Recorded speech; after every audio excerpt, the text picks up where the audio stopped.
guys, my name is Blake. I'm an inbound growth specialist here at HubSpot. And I'm Mary, also an inbound growth specialist here at HubSpot. And in this segment, we are going to handle the objection of it's just not the right time. But of course, keep following us on the hashtag GSD show.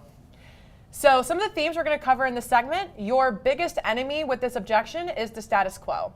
If you've been able to establish a good fit, it's on you to build urgency. And then lastly, we're going to give you some sound bites that you can take to the floor right after this segment when you hear this objection. So Mary, this is an objection we hear a lot, especially in sales. So when you hear it's just not the right time, how do you differentiate that based on where the prospect is in the buyer's journey? So first of all, the 3 stages of the buyer's journey are awareness, consideration, and decision.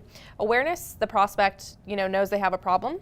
Consideration, they're defining their problem and researching options.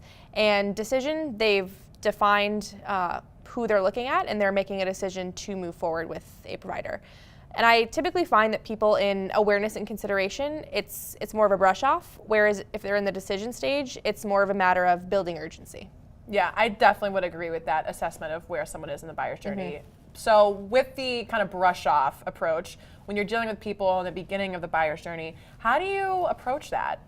So what you really want to find out, and a great question that I always ask, is what are you working on right now? What's a priority for you? It'll give you a good sense for, could this potentially be important, and could you build some urgency there?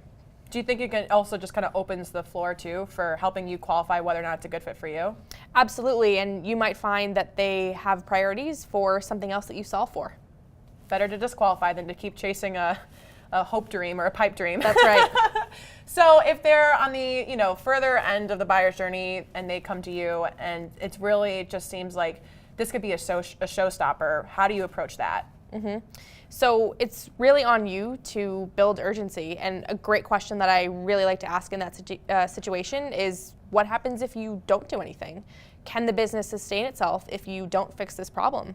And you'll find out how serious they are, and is this really truly a pain that you can solve? So for someone in the decision stage, you're using this as a time to just address the status quo competitor right off the bat. Absolutely. I love that. I think that's a great idea.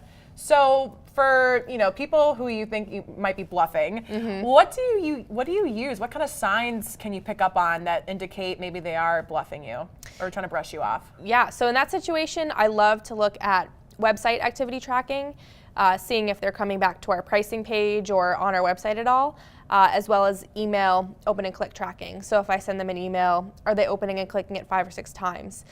If they are, then maybe they're brushing us off, but this really could be a priority. And if they're not engaged at all with our emails or website, maybe the timing's just not right. So you're using the notifications as a clear sign of whether or not they're bluffing you or not. Absolutely, and I'll typically time a follow-up if I see that they're engaged for calling them back or reaching back out. I love that. Call them out. Yep. Call them out. Call them out. So that actually covers our segment on the it's not the right time objection. Next, we are going to handle our favorite objection, competitors. Love it. And of course, always follow us on the hashtag GSD show. See you guys then.